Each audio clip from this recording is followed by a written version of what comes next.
se instalar em núcleos urbanos e por que isso aconteceu? Pesquisadores da Universidade de Yale, nos Estados Unidos, elaboraram um mapa interativo que oferece respostas rápidas a essas e outras perguntas, permitindo uma viagem por mais de 5.000 anos de história. Nesse rápido passeio pelas antigas civilizações que formam a linha do tempo do homem na Terra, também vamos falar da herança cultural deixada pelos diferentes povos e da ascensão e queda dos grandes centros de poder. O Matéria de Capa está começando, fique com a gente.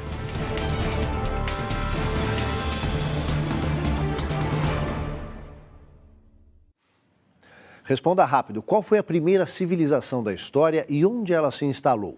Quais foram as primeiras cidades que surgiram no mundo e onde isso aconteceu? Não sabe ou não se lembra? A gente refresca a sua memória. O ano 3700 a.C., ou Before Christ, na sigla em inglês.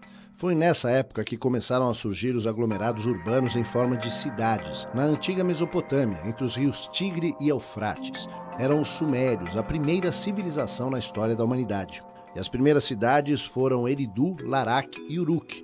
Pesquisadores da Universidade de Yale elaboraram um mapa que resume em poucos minutos mais de 5.000 anos de história, reproduzindo a trajetória do homem das primeiras civilizações até os dias atuais.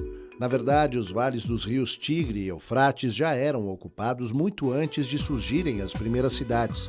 Por volta do ano 6000 antes da era cristã, a região atraía os povos nômades que se reuniam ali para escapar da seca nas áreas desérticas situadas além dos rios. Com as cidades também surgiram as fortificações para a proteção contra os inimigos. Era só o começo de um tipo de organização que iria se estender através dos séculos.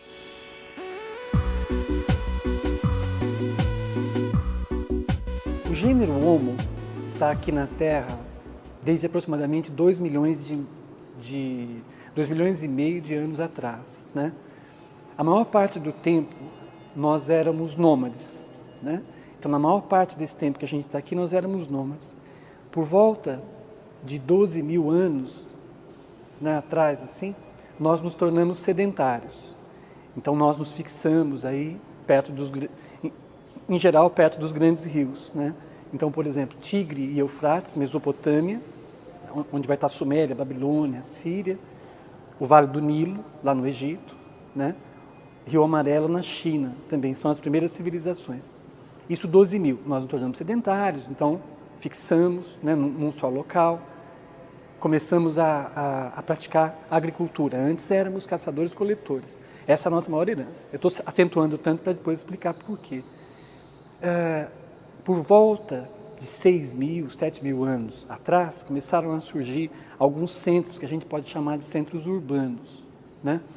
O curioso é o seguinte, se você tomar como uma totalidade, tomar como 100% o tempo que nós estamos aqui na Terra e tomar o momento que a gente começou a constituir cidade, nós temos em porcentagem algo como 0,02% desse tempo vivendo em cidade. É muito pouco. Cidade é um fenômeno novo para a gente, né? Mas elas começaram a surgir, evidentemente, depois que a gente se tornou sedentário mesmo, né? Fixo num só local. Na medida que eu digo, a nossa espécie, sapiens, né, se fixou nesses locais, proximamente começou uma organização.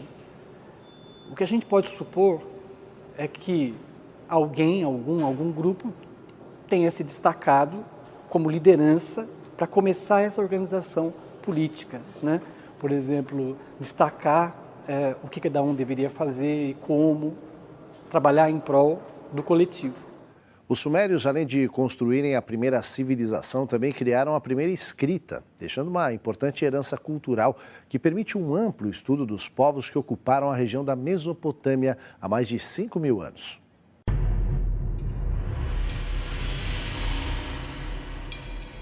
As técnicas de irrigação e os vales férteis dos rios Tigre e Eufrates significavam a certeza de que haveria alimentos para todos os habitantes que se concentravam na região da Mesopotâmia. E esse foi o motivo principal para o início da concentração populacional. Reunidos numa mesma área, eles precisavam de meios para se comunicar. E foi aí que surgiu a escrita cuneiforme, que ganhou esse nome porque os sinais eram feitos em placas de argila, com traços em forma de cunha. Além da irrigação, que eles aperfeiçoaram, os sumérios também sabiam construir diques e barragens para controlar a água dos rios e garantir melhor aproveitamento das colheitas. A civilização dos sumérios se estendeu por mais de um milênio e, aos poucos, sua cultura se fundiu com outros povos vindos dos desertos e territórios vizinhos, que invadiram a região por volta do ano de 2500 a.C., como os acádios e gutis, esses últimos originários das montanhas onde hoje fica a Armênia.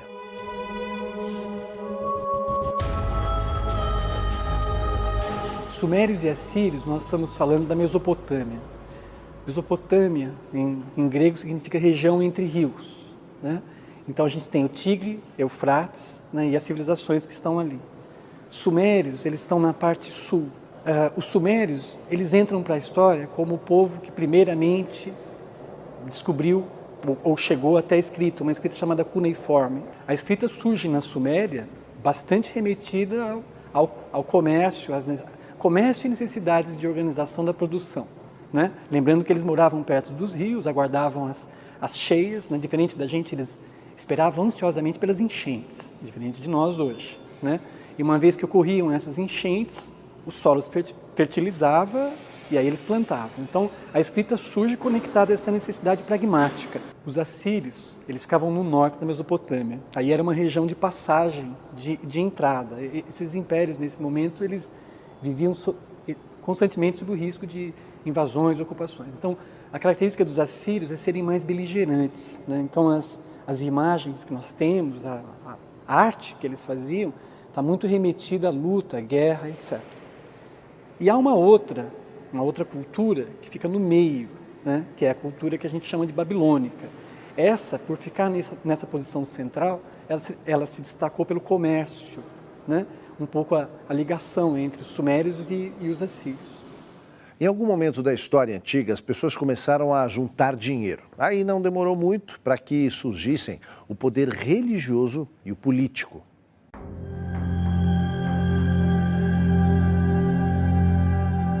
Desde que os primeiros humanos se juntaram em aglomerados urbanos ou rurais, também teve início o culto a deuses, aos quais eram atribuídos poderes de garantir boas colheitas, proteger contra pragas, doenças e contra os inimigos. Cada povo tinha seus deuses e suas formas de devoção, que incluíam rituais e sacrifícios. Não demorou muito para aparecerem os primeiros chefes religiosos, que logo passaram a dispor de um poder especial. Com as grandes colheitas começaram a surgir o acúmulo de bens e os primeiros sinais de riqueza. Para se proteger, os proprietários se organizavam em grupos para a defesa de seus interesses, e aos poucos o poder da religião se misturou com o poder político. O exercício desse poder exigia a criação de normas e regulamentos, e então, a partir da escrita que começava a ganhar forma, foram criadas as leis. Era o princípio da organização social, onde cada um deveria saber, por exemplo, que não poderia se apossar da colheita do vizinho ou dos bens que ele possuía. Nos conflitos, a palavra final vinha inicialmente do chefe religioso e mais tarde dos detentores do poder político.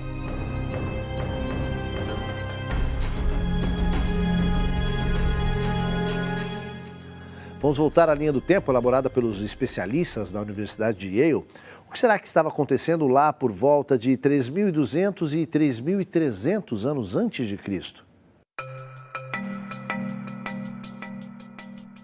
Mais exatamente 3.250. Começava a Era do Bronze, que trouxe importantes transformações como a fabricação de instrumentos de guerra e utensílios variados.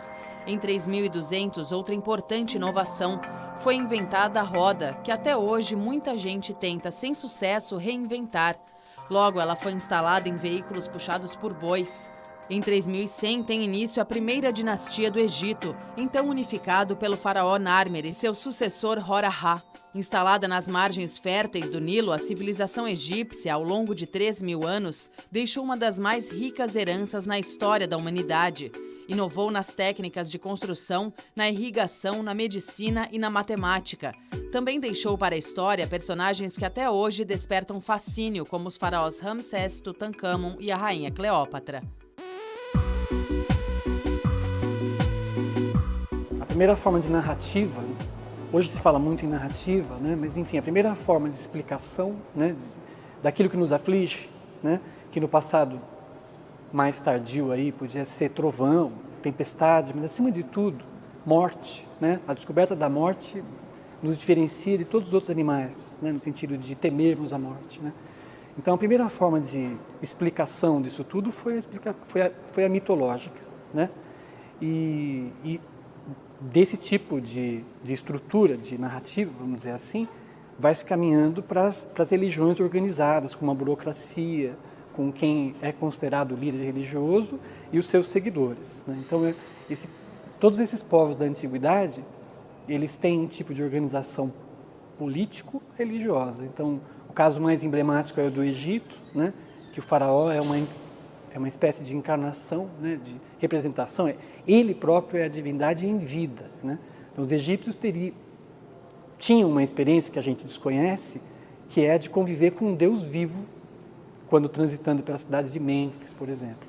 Então, a religião está sempre presente. Tomando novamente como um caso assim, o Egito, né?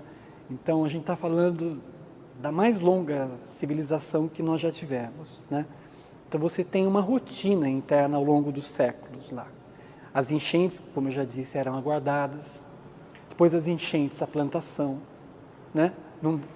O cuidado com a plantação. Num dado momento, a colheita, né? Depois dessa colheita, o armazenamento.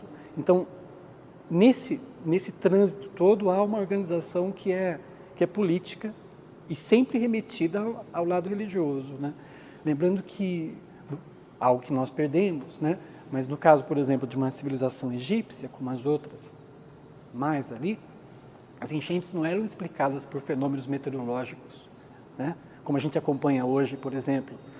Será que vai chover? Será que esse inverno vai ser rigoroso? Deus mandava, né? Então era uma ligação constante com essa expectativa. Essas lideranças políticas tinham seus ministros, né? Então, por exemplo, nós temos histórias bíblicas, né? Que são histórias reais, como por exemplo José dos Sonhos, né? Que era um hebreu que num dado momento passa a ser ministro, né? Do faraó egípcio e organiza toda a produção para enfrentar os tais 7 anos difíceis e os 7 anos bons, as 7 vacas gordas e as 7 vacas magras. Então ele é um agente político, muito sábio, que organiza toda a produção, a colheita de trigo e o armazenamento para uma época de dificuldade. Então vai dando essa conexão de política com religião. Em instantes, o primeiro império do mundo e os povos que ocuparam a região do Mediterrâneo. E mais, filosofia, arte e cultura, a herança deixada pelas grandes civilizações da antiguidade. A gente volta já.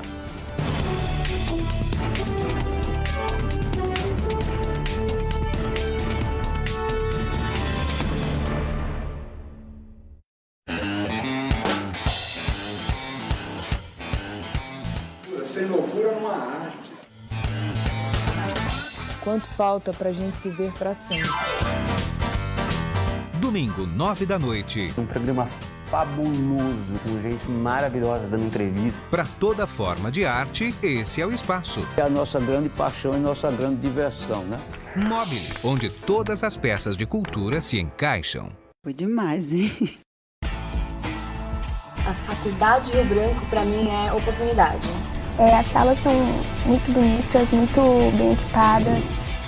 E graças a Rio Branco, hoje eu estou num lugar que eu não esperava, trabalho hoje numa multinacional. A faculdade me deu o subsídio suficiente para poder entrar no mercado que eu queria. Eu pensava que na Rio Branco ia ter novas oportunidades, e foi o que aconteceu.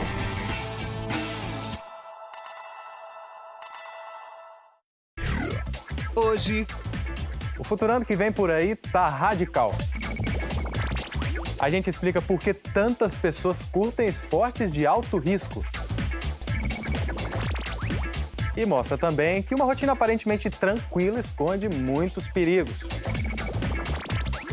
Tem muito mais para você ficar bem informado sobre o mundo da ciência. Até lá! Hoje, 11h30 da noite. Futurando. Conhecimento. Sou fã.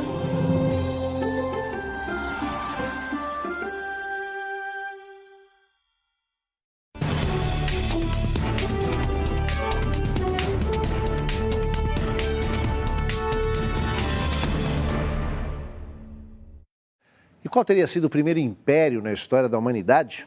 Quanta coisa a gente não sabe, não é mesmo? Estamos de volta à Mesopotâmia, aquela região situada entre os rios Tigre e Eufrates. O ano 2334 a.C. Os acadianos, que disputavam território com os sumérios, criaram um império que se estendia muito além dos vales dos rios. Ao rei Sargão I da Acádia é atribuída a conquista que levou à unificação da maior parte da Mesopotâmia. Alguns séculos depois, por volta de 1790, a cidade acadiana de Babilônia expandiu-se até se transformar num império sob o reino de Hammurabi. Entre as regiões ocupadas pelos babilônios estava a Caldeia, onde ficava a cidade de Ur, um dos primeiros aglomerados urbanos na história do homem. A região do Mediterrâneo, mais precisamente onde hoje ficam o Líbano, Síria e norte de Israel, foi ocupada por mais de 1000 anos, entre 1300 a.C. e 300 a.C., pelos fenícios, civilização que também deixou uma rica herança cultural. Especialistas no comércio, eles levaram o conhecimento em diversas áreas e o uso do alfabeto às regiões por onde passaram ao longo dos séculos. Outro império que floresceu naquele período foi o Assírio, que a partir de 1392 a.C. ocupou vastas regiões da Mesopotâmia. Após um salto na linha do tempo, vamos ver qual é o próximo grande acontecimento que aparece em nosso mapa. O ano de 1260 a.C. registra a Guerra de Troia, o conflito entre gregos e troianos que teve como palco o mar Egeu e teria sido provocado pelo rapto da rainha Helena de Troia. Ao longo de séculos, os pesquisadores se debateram com a dificuldade de separar a lenda dos fatos, já que grande parte da narrativa desse acontecimento foi feita pelo poeta Homero, que teria carregado nas tintas, segundo os historiadores. O ano de 1100 a.C. marca a consolidação da Grécia Antiga, embora as regiões do Mediterrâneo e Mar Egeu já estivessem ocupadas 2000 anos antes pelos povos que vieram a integrar a civilização grega. A data de 1100 é apontada pela maioria dos historiadores como ponto de partida de uma das mais ricas civilizações na história da humanidade. Por mais de 1000 anos, os gregos desenvolveram uma cultura que influenciou todas as civilizações que vieram em seguida, especialmente no campo da filosofia e da arquitetura. Destaca-se ainda entre a herança deixada pelos gregos os Jogos Olímpicos, que tiveram sua primeira edição no ano de 776 a.C.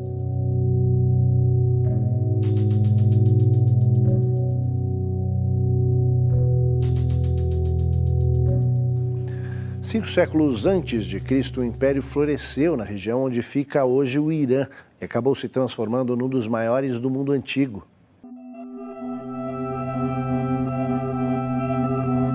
A data de 550 a.C. marca a consolidação do Império Persa, sob o comando de Ciro o Grande. Após uma série de campanhas militares vitoriosas, Ciro estabeleceu o domínio dos persas sobre reinos vizinhos, inclusive a antiga Babilônia. Ao longo de várias dinastias, os persas acabaram estendendo seu poder sobre territórios onde hoje ficam o Iraque, a Turquia, Síria, Jordânia, Israel, Palestina, Líbano e outros países. A arte e a arquitetura persa, representando palácios, templos e símbolos religiosos, exerceram forte influência sobre todos os povos da região. Em algumas concepções da religião fundada naquele período, o zoroastrismo, como a crença no paraíso e na vinda de um Messias, acabaram influenciando o cristianismo, o judaísmo e o islamismo. 2 séculos e muitas guerras depois, os persas foram derrotados por um inimigo que estava criando um novo e grandioso centro do poder, Alexandre, da Macedônia. A batalha final, que selou a derrota dos persas para as tropas de Alexandre, aconteceu no ano de 330 a.C. De um jovem que teve como tutor até os 16 anos o filósofo grego Aristóteles e que desde cedo foi treinado nas artes militares, esperava-se muito, e ele não decepcionou.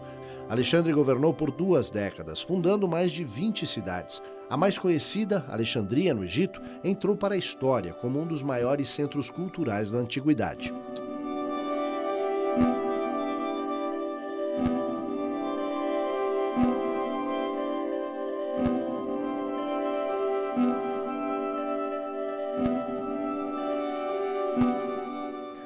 De volta ao nosso mapa, e alguns séculos depois das conquistas de Alexandre o Grande, chegamos ao Império Romano, mais exatamente ao ano de 45 a.C. pequeno aglomerado agrícola surgido na Península Itálica por volta do século VIII a.C.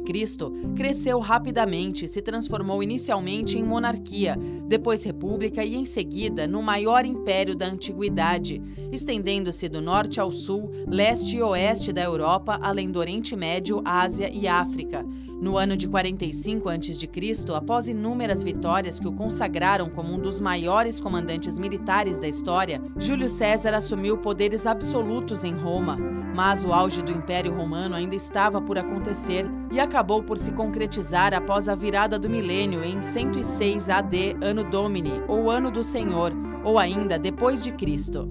Pelos próximos 2 séculos, Roma ainda seria o poder dominante, até a divisão do Império em 395 AD, surgindo o lado ocidental e o Império Romano do Oriente, com sede em Constantinopla. O primeiro durou menos de 100 anos, caindo no ano de 476. Já o poder oriental ainda se perpetuou por mais de 1 milênio, até 1453, quando Constantinopla foi ocupada pelos otomanos. Por mais de 1 milênio, os romanos levaram suas leis e sua cultura para a maior parte do mundo então conhecido e deixaram para a história uma herança que se estende aos vários campos do conhecimento, incluindo o direito, a arquitetura, a arte, a tecnologia e a guerra. Essa influência permanece até hoje. Por toda a Europa estão espalhadas construções feitas pelos romanos, como estradas, monumentos e aquedutos, sem contar a língua, o latim, raiz de inúmeras outras faladas hoje em todo o mundo.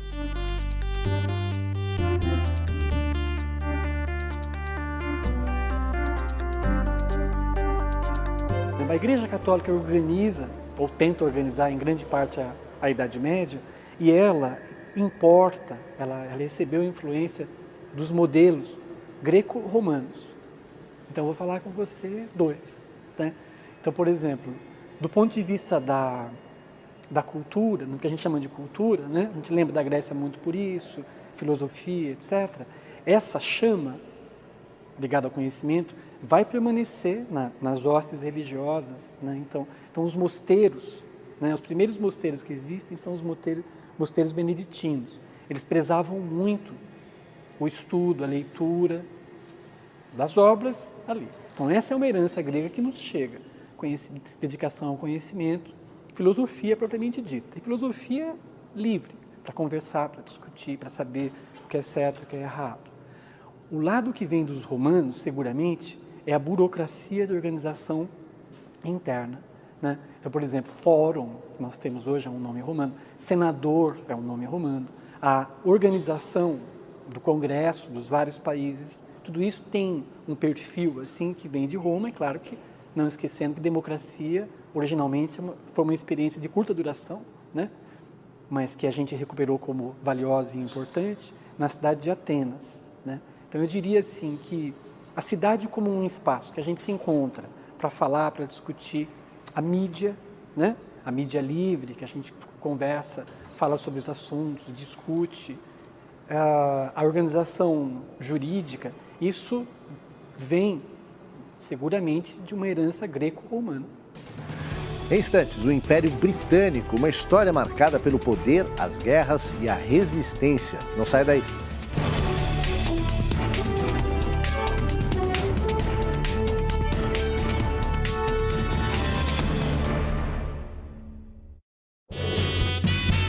Domingo no Metrópolis, o som do metá-metá, samba, punk, batuques do candomblé, jazz, é tudo isso e nada disso, então é melhor você assistir. Porta dos Fundos, agora eles estão no cinema e contam os detalhes pra gente. Entramos no ateliê de Nina Pandolfo, a criadora de um universo feminino onírico. E o novo projeto na internet da jornalista e pesquisadora musical Patrícia Palumbo, a Rádio Vozes. É domingo no Metrópolis, às 8 da noite. Segunda, no centro do Roda Viva, o historiador Leandro Carnal. Em pauta, seu novo livro Felicidade ou Morte e a Intolerância e Radicalismo nas Redes Sociais. Ao vivo, segunda, 10 da noite. Nesta quinta, A Associação Paulista de Críticos de Artes faz 60 anos. Fiquei muito feliz. Muito honrado. Muito emocionadamente. E para comemorar, a TV Cultura faz uma retrospectiva da sua história. Ainda não tinha tido um prêmio de crítica. Uma das mais antigas e respeitadas entidades de críticos do Brasil. Os artistas precisam da crítica. A crítica é muito importante. APCA, 60 anos de arte. Quinta, 11h30 da noite. Um grande incentivo para que nós continuemos essa trajetória de luta em favor da cultura. Informação. Sou fã.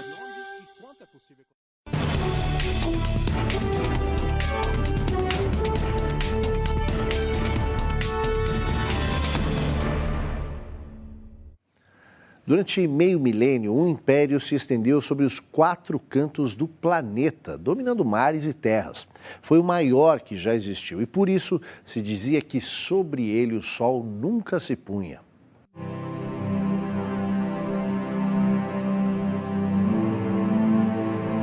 O Império Britânico começou a se formar sob o reino de Elizabeth I, que ocupou o trono entre 1558 e 1603. Filha de Henrique VIII, Elizabeth incentivava a expansão territorial, o comércio e chegava mesmo a proteger os piratas ingleses. Nos 500 anos que se passaram, entre os séculos XVI e a primeira metade do século XX, a Inglaterra dominou boa parte do mundo, do Canadá à Índia, da África à Ásia e Austrália. O período de maior expansão do Império ocorreu sob o reinado da Rainha Vitória, entre 1837 e 1901. Ao mesmo tempo em que espalharam sua língua, cultura e traços de civilização, os ingleses também tiveram uma trajetória marcada por injustiças e controvérsias.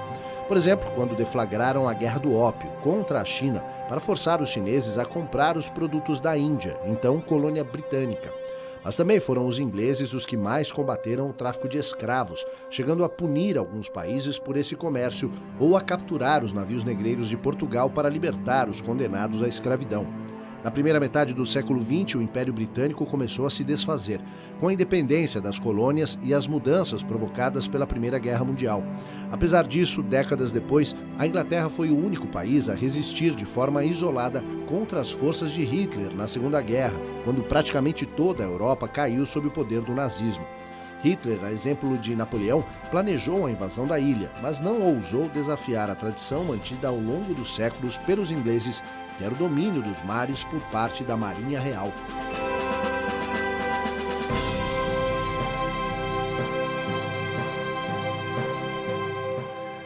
Outras datas marcantes na história fazem parte do mapa dos pesquisadores de Yale. Vamos ver algumas.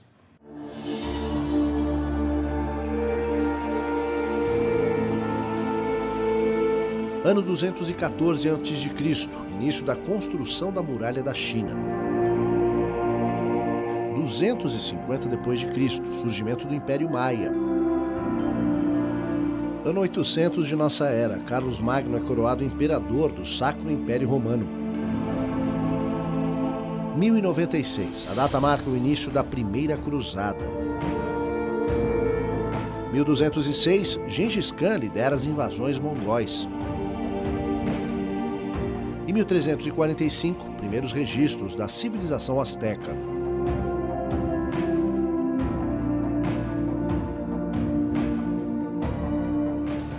A essa altura, muita gente já percebeu que demos vários saltos nessa linha do tempo.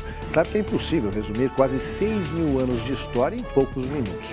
O que os pesquisadores da Universidade de Yale pretendiam com o mapa virtual era despertar o interesse que a maioria das pessoas tem por história, mas não tem tempo para estudar.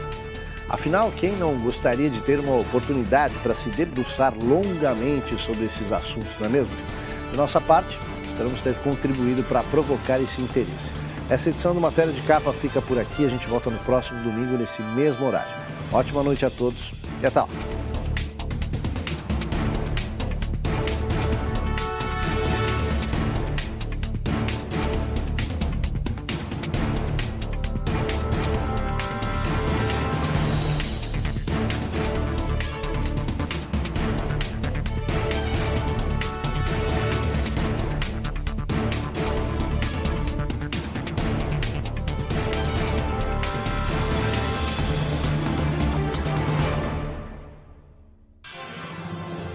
Arte.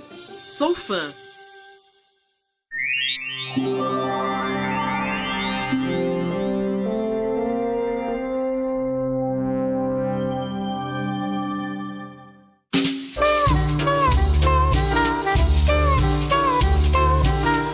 Ilustrando História. Numa época em que as pinturas eram de certa forma chapadas e sem volume, Giotto di Bondone transformou e influenciou o estilo das pinturas de seu tempo. Giotto nasceu em 1266, numa pequena aldeia próxima a Florença, na Itália. Assim como seu pai, ele era pastor de ovelhas e também gostava de desenhar nas rochas espalhadas pelos pastos. Dizem que certo dia, aos 12 anos de idade, enquanto desenhava uma ovelha, teria sido visto por Cimabue, um conhecido artista da época que, ao perceber seu talento, pediu permissão ao pai de Giotto para fazê-lo aprendiz em seu ateliê em Roma. Pouco tempo depois de começar a trabalhar no ateliê, Giotto pintou uma mosca no nariz de uma figura que havia sido pintada por seu mestre. Quando Cimabue viu, tentou espantar a mosca de qualquer jeito, até perceber que na verdade se tratava de uma pintura. Foi justamente esta imitação do mundo real que marcou o estilo das pinturas de Giotto. Elas pareciam cenas reais que aconteciam diante dos nossos olhos, chamando a atenção pela perspectiva e volume. Já em seus primeiros trabalhos, essas características já aparecem claramente, como por exemplo nas pinturas feitas no teto da Basílica de São Francisco, na cidade italiana de Assis. Mas foi um pouco mais tarde, quando Giotto já trabalhava em seu próprio ateliê, que ele pôde desenvolver plenamente seu estilo próprio tão original. Aos 36 anos, Giotto foi contratado para decorar a Cappella dell'Arena, na cidade de Pádua, no norte da Itália.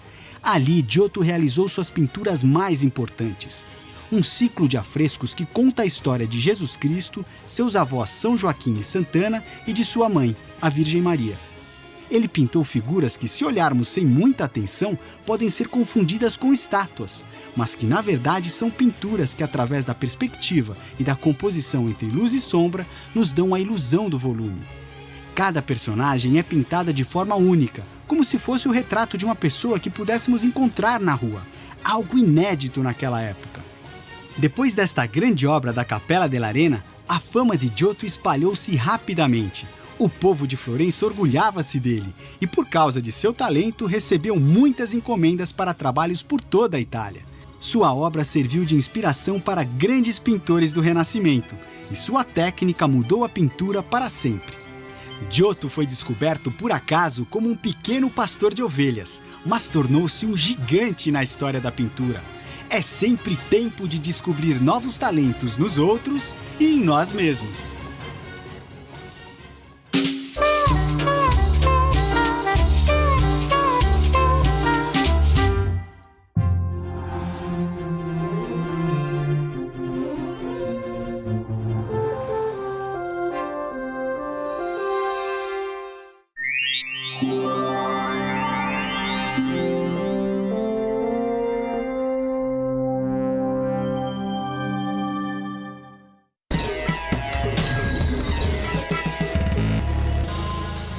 Horas por dia de boa música numa rádio feita praticamente em casa.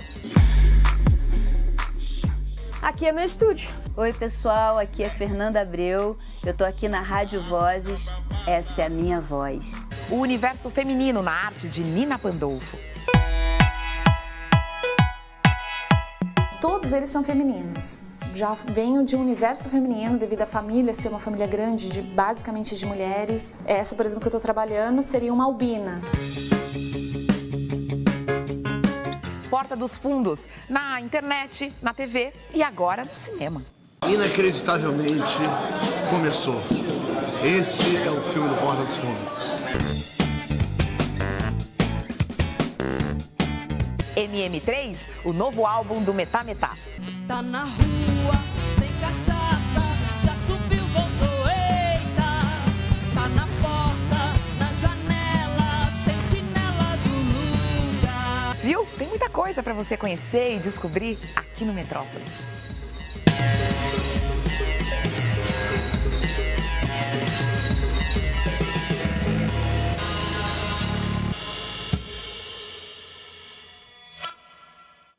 Você costuma costuma frequentar salas de concerto ou fica intimidado com toda a grandiosidade, ao mesmo tempo tanta informação da música erudita?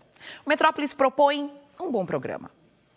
Uma visita à sala do Conservatório no centro de São Paulo para acompanhar o premiado quarteto de cordas da cidade num lugar especialmente preparado para receber você e o conjunto.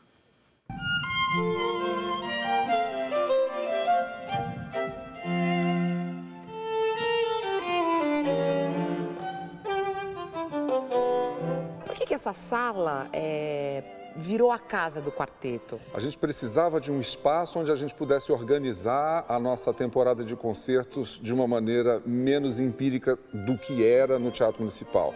A sala é menor, ela é mais aconchegante e teve uma acústica preparada com muito cuidado para receber o som específico do quarteto de cordas.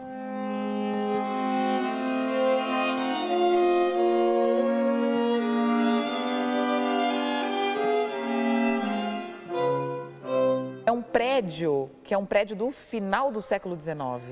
Informações mais recentes esclarecem que o prédio foi inaugurado em 1886. Existe a teoria de que isso tenha sido um hotel, mas rapidamente se transformou em uma loja de pianos Steinway, provavelmente. No palco aconteciam concertos que, obviamente, serviam como uma espécie de chamariz. Olha como soa bem o nosso piano, compre um desse e leve para sua casa também. A loja de pianos deu lugar ao Conservatório Dramático e Musical. O Conservatório Dramático e Musical, mais tarde ou mais recentemente, deu espaço à sala do Conservatório. A linda sala do